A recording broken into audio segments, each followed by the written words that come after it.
बांके बिहारी लाल की जय। सबसे पहले आप सभी को विजया एकादशी की हार्दिक शुभकामनाएं। आज इस वीडियो में मैं आप सभी को विजया एकादशी की व्रत कथा सुनाऊंगा और साथ में आप सभी को बिहारी जी के दर्शन और आरती के भी दर्शन कराऊंगा।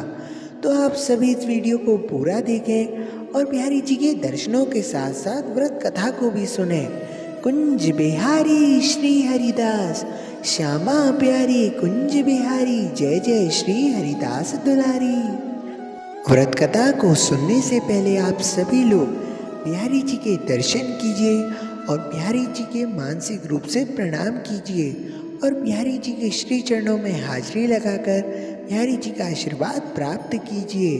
कुंज बिहारी श्री हरिदास, विठ्ठल विपुल बिहारी निदास, जय जय श्यामा जय जय श्याम, जय जय श्री वृंदावन धाम।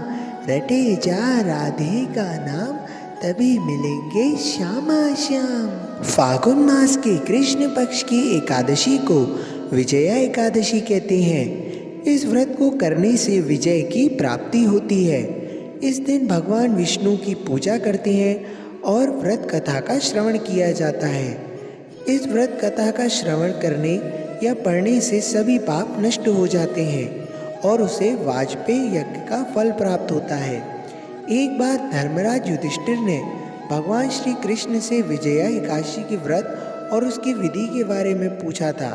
तब भगवान श्री कृष्ण ने बताया कि फागुन माह के कृष्ण पक्ष की एकादशी को विजया एकादशी कहते हैं और फिर उन्होंने विजया एकादशी की व्रत कथा सुनाई।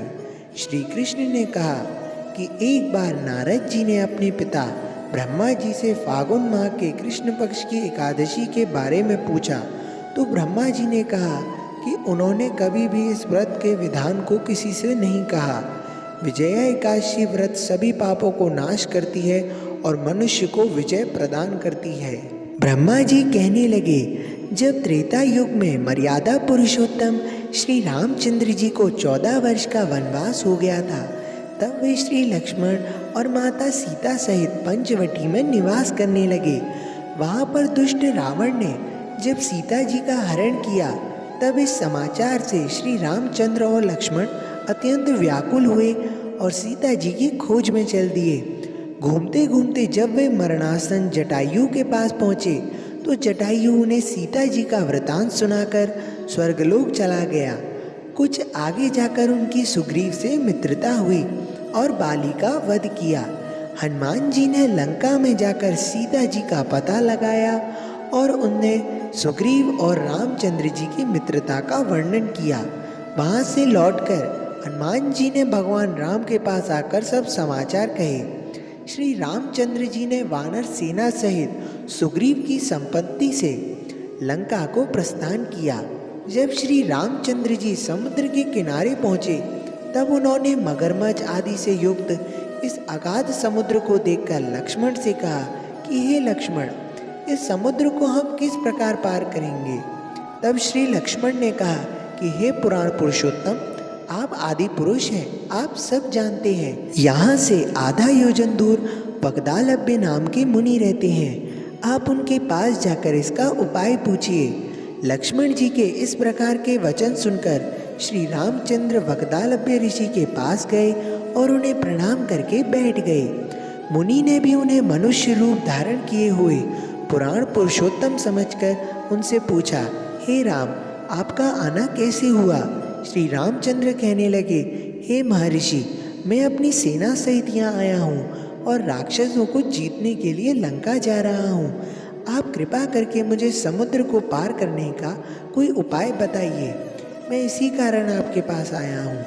वगदालभ्य ऋषि बोले कि हे राम, फागुन मास के कृष्ण पक्ष की एकादशी का उत्तम व्रत करने से निश्चय ही आपकी विजय होगी और साथ ही आप समुद्र को भी अवश्य पार कर लेंगे। इस व्रत की विधि यह है कि दशमी के दिन स्वर्ण, चांदी, तांबा या मिट्टी का एक घड़ा बनाएं।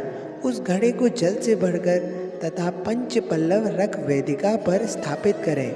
उस घड़े के नीचे सतनजा और ऊपर जौ रखें। उस पर श्री नारायण भगवान की मूर्ति स्थापित करें। एकादशी के दिन स्नान आदि से निर्वस्त्र होकर धूप दीप नैवेद्य नारियल आदि से भगवान की पूजा करें। तत्पश्चात घड़े के सामने बैठकर दिन व्यतीत करें और रात्रि को भी इसी प्रकार बैठकर जागरण करें। द्वादशी के दिन नित्य नियम से निर्वस्त्र होकर उस घड़े को ब्राह्मण को दे दें। हे राम, यदि तुम इस व्रत को सेनापतियों सहित करोगे तो तुम्हारी विजय अवश्य होगी। श्री रामचंद्र जी ने ऋषि के कथा अनुसार इस व्रत को किया और इसके प्रभाव से दैत्यों पर विजय पाई। अतः हे राजन, जो मनुष्य विधि पूर्वक इस व्रत को करेगा दोनों लोकों में उसकी अवश्य विजय होगी। श्री ब्रह्मा जी ने नारद जी से कहा था कि हे पुत्र, जो कोई भी इस व्रत का महात्म्य को पढ़ता या सुनता है उसको वाजपेय यज्ञ का फल भी मिलता है। आप सभी को ये वीडियो कैसी लगी कमेंट सेक्शन में ज़रूर बताइएगा और इस वीडियो को ज़्यादा से ज़्यादा शेयर भी कीजिएगा ताकि सभी भक्त आज एकादशी के दिन व्रत कथा को सुनकर पुण्य की प्राप्ति कर सकें। तो आप सभी इस वीडियो को ज़्यादा से ज़्यादा शेयर कीजिए और अगर अभी तक आपने हमारे चैनल को सब्सक्राइब नहीं किया है तो साथ में सब्सक्राइब भी कर दीजिए। मैं मिलता हूँ आप सभी से अपनी अगली वीडियो में। राधे राधे, जय बिहारी जी की।